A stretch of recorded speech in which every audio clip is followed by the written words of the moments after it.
है कि कितनी मजबूत है, उनके हाथों में है, कहाँ से निगरान आए, कहाँ से आए, हमें कुछ नहीं पता। और ये किस तरह राह फरार अख्तियार कर गए इस 16 माह में। इन्हें नहीं पता था कि आईएमएफ के वायदे के बाद यहाँ क्या होने जा रहा है पाकिस्तान में। ना डॉलर मिलेगा, ना पेट्रोल मिलेगा, ना बिजली मिलेगी। यही होना था ना। नाक रगड़ के इन्होंने ये वायदा किया। इतनी भयानक खौफनाक सूरत में अवाम को छोड़ के गए, जिसके बाद हम जैसे लोग कहेंगे भाई अब अल्लाह ही इस मुल्क को चलाएगा, वही शायद बचाएगा। इनके बस की बात तो नहीं। और ये निगरां वो लोग हैं जो काउंसलर अपने हल्के के नहीं होंगे। मुझे आप इनमें से 6 का शजरा वो बता दीजिए कि ये हैं कौन लोग, कि सिंध में जो कैबिनेट बनाई है, या आपने जो फेडरल गवर्नमेंट भारत बोलती है, डॉक्टर साहिबा अच्छी खातून है, फॉरेन मिनिस्टर है, कि बाकी कौन लोग हैं।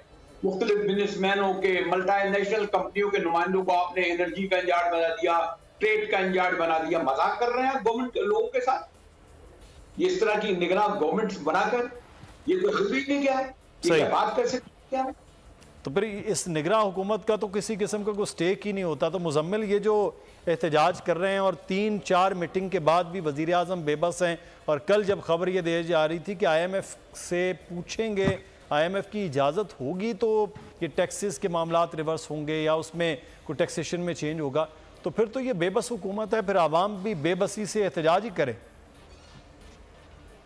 देखिए, मैं तो ये कहा करता हूँ कि MD IMF जो है ना, वो डायरेक्टली पाकिस्तान की या पाकिस्तान के फाइनेंशियल मैनेजर हैं। पाकिस्तान की आवाम को चाहिए कि यहाँ जो गवर्नमेंट बैठी हुई है इनसे कोई मुतालबा करने का फ़ायदा ही नहीं है। आप ये देखिए कि काकड़ साहब को ये बताया गया मीटिंग के अंदर कि अगर आपने 200 यूनिट वालों को भी रिलीफ देना है ना, उसके लिए भी IMF की परमिशन चाहिए, वरना प्रोग्राम डीरेल हो जाएगा। आज IMF ने आप हमें रिटर्न में लिख कर दें कि अगर आप इनके बिल पे सब्सिडी देते हैं या फिर इसको आप डेफर्ड पेमेंट पे डालते हैं तो उससे जो टैक्स कलेक्शन है उस पर फ़र्क नहीं पड़ेगा, इसकी गारंटी दीजिए, उसके बाद कोई फैसला करें। इसके साथ साथ हमने ये देखा कि तकरीबन कहा यह जा रहा है कि 13 अरब रुपए एक साल के सरकारी मुलाजमीन, जिसमें डिस्कोस के और बापडा के एम्प्लॉयज़ आते हैं, उनके घरों का बिल मैं और आप अपनी जेब से अदा करते हैं, ये अवाम अदा करती है। क्यों करती है, इसका जवाब कौन देगा?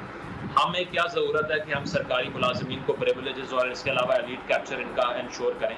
पाकिस्तान की आवाम जो है वो इतनी इन्फ्लेशन देख रही है जो अनप्रेसिडेंटेड है, उसके बावजूद ना इनके प्रोटोकॉल्स ख़त्म होते हैं, ना इनके जो प्रिविलेजेस हैं जो एक नौकरी करने की वजह से इनको मिलते हैं वो ख़त्म नहीं करते। तो इसको कट डाउन करना पड़ेगा, रिफॉर्म करनी पड़ेगी। अनफॉर्चुनेट चीज़ ये है कि रिफॉर्म हम उनसे एक्सपेक्ट कर रहे हैं जो खुद इस सिस्टम के बेनिफिशरी हैं। अब जिसकी इंडस्ट्री को, जिसकी फैक्ट्री को मुफ्त बिजली मिल रही है, वो कैसे रिफॉर्म करेगा? उसका तो अपना कॉन्फ्लिक्ट ऑफ इंटरेस्ट है वहाँ पे।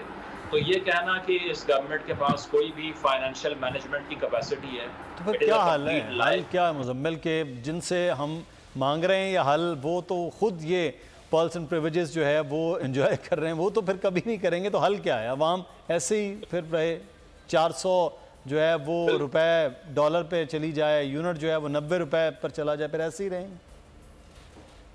देखिए, एलीट कैप्चर की ये कहानी है ना, 18 अरब डॉलर की इंडस्ट्री है। इसका हल ये है कि आपके पास एक सॉलिड